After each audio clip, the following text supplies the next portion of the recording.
Японууд бол манай энэ яг ски Монгол ноосны ноолуурн бүтээгдэхүүнүүдийг яг мэдсэн чанарын тэгээ ганцхан тэдний нөгөө нэг нийлүүлэх тоон дээр манай улсаас яг гацаад идэм билээ. Тэгэхээр бид нар энийг кластер хэлбэрээр юм уу хоршоо хэлбэрээр хөгжүүлээд одоо тэр 170-80 саятай хүн амны зах зээл рүү ядаж нэг 2 сая 3 саяыг нь явуулсан багт болж байгаа байхгүй. Сайн байцгааны үзэгчтэй баялаг бүтээгч антрепренер нэвтрүүлгийн ээлж дугаарыг төчнөр ски болоноосоор гайхалтай бүтээл уралдаг Түмэн компаниг онцолж байна.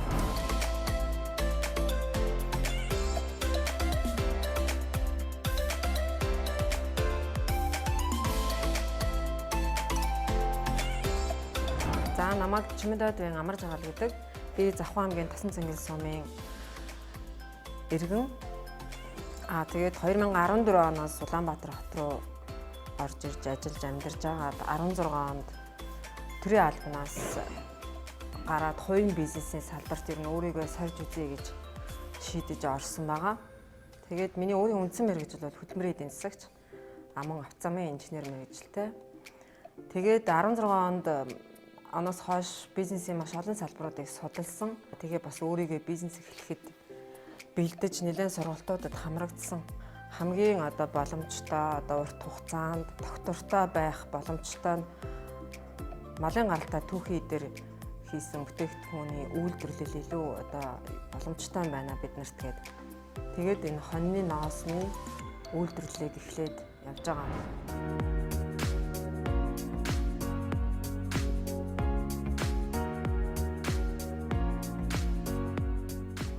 Ноос бүтээгдэхүүн бидний хийж байгаа ски бүтээгдэхүүнд бол маш том зах зээл байгаа. Хэрэглэгчийн зах зээл. Тэгээд одоо манайх жишээ нь бас энэ дөнгөж төрсэн хүүхдийн ийм няра бойтог хийж эхэлсэн байгаа.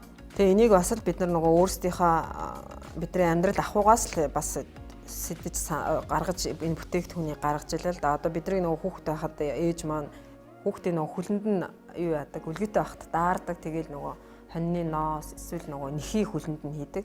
Тэгээ тийм өстэй байх тийм дулаахан байсан юм чи энэгээр ер нь юм оймс хийвэл зүгээр юм байна гэ хийгээд үтсэн чинь маш гоё юм юу болж исэн. Манайх бас юм ноолууруу уловчийг гаргаж байгаа. Нөгөө доороосоо дааж байгаагаа мэдэрдэггүй. Тэгээ хүн чинь нөгөө хүлнийхээ улнаас илүү даардаг.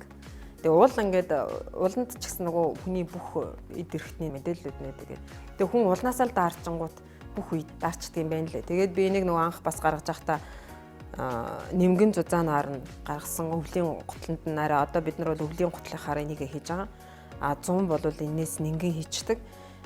Тэгээ энийг бидний манай энэ уловчийн давуу тал нь бол угаагаад хэрэглээд иж болдог. Тэгээд нэг автсан байхад бол энэ ямар нөгөө урагдан, цоорн, илэгдэн гэж юм байдгүй. Тэгээ одоо бид нар бол цаашдаа энэ уловчийг эхний ээлжинд дотоодын хэрэглэгчийнхаа зах зээлийг хангачаад дараа нь урд хойд 2 хөршүүгээ гаргая гэсэн ийм төлөвлөгөөтэй ажиллаж байгаа. Манай нутгийн брэнд бүтээгдэхүүн гаргаж өгөөч гэхэд манай багш өөрөө энэ хүннүү битүү ширмэл гутлыг биднэрт дизайнын технологитой бас зааж өгч исэн. Тэгээ энэ гутлын одоо түүхий эд нь бол бүгд дандаа малын гаралтай түүхий байгаа.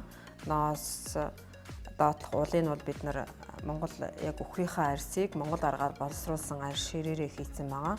Тэгээд энэ дээдл нь бол дандаа хоньныхоо ноосыг сарлагын өвөртөө яг энэ гутлан дээр бол сарлагын өвөртөө хоньны ноосыг ноосныхоо ноолорыг холиод эсгэрүүлээд хийцэн. Тэгээ тэмээний ноос утсаар аваад ингээд доторлогтой бас бид нар эскигээрээ доторцсон ингээд нэг ч одоо гадны түүхийд оруулаагүй ингээд хийцэн. Яг цэвэр Монгол гутал байдаг. Тэгээ манай багш маань биднэрт бас анх хэлэхдээ монголчууд ер нь түүхэндээ хоёр л Монгол онцлогийг шингээсэн гутал гаргасан байгаамаа тэрний нэг нь одоо энэ гутал болно шүү гэж яг биднэрт хэлж ирсэн. Хойд хөршөөс маш ихээр авчирж өмсдөг одоо баг хүн болгоно л цааны годон гуталтай байдаг шүү дээ. Тэгэхдээ бас тэр бол хөнгөн дулаахан байдаг учраас тэрийг авч өмсөд идэм байх гэдэг юуг бас үзчихсэн л да. Тэгээд бид нар чинь тэр гутал чинь доороо ижил нэг сая төгрөгийн үнэтэй шүү дээ. Тэр бидний одоо мөнгө гадагшаа урсаад байгаа юм чинь тэр одоо гадагшаа урсж байгаа валютыг бид нар өөрсдөө Монголдо ядаж өөрсдийнхөө онцлогийг шингээсэн юм гутлаа хийгээд өмсчих болох юм байна гэд хийсэн байгаа. Тэгээ бид нар энэ гутландаа бол хүннүү битүү ширмэл гэж гутлын нэр өгсөн байгаа. Тэгээд энийг бид нар захиалгаар хийдэг. Тэгээ ингээд яг нөгөө одоо гутал босох процесс маань өөрөө яг цэвэр дан гар ажиллагаа орсон байдгаараа бас их юу байд юм аа. Одоо нөгөө хэрэглэгчдэд илүү нөгөө үн цэнийг бүтээж өгдөг. Тэгээ манай гуталчин өөрөө 1 сая төгрөгийн үнэлгээтэйгээр одоо худалдаалагдаж байгаа. Монгол ноосны хоньны ноосны ноолуур гэдэг чинь зөвхөн Монгол хонинд байгаа байхгүй юу?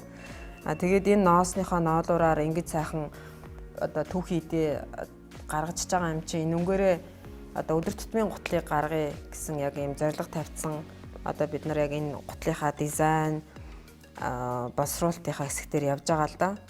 Тэгээ цаашдаа бид нар энийг ингээд кластер хэлбэрээр хөгжүүлээд ингээ явах юм бол бид нар асар их боломж байгаа гэж үзэж байгаа. Тэгээд бид нар бас гутлын дизайнеруудтай холбогдож одоо бас хамтарч ажиллахаар ярьж эхэлж байна. Бас менежментийн, маркетингийн, зөвлөхийн багуудыг бас бид нар хамтарч ажиллахаар одоо санал тавиад ажиллаад эхэлж байгаа. Гэх мэтчлэн ингээд биднэрт бол хийж одоо чадхал юм бол маш олон төрлийн бизнесийн одоо бүтээгдэхүүнүүдийн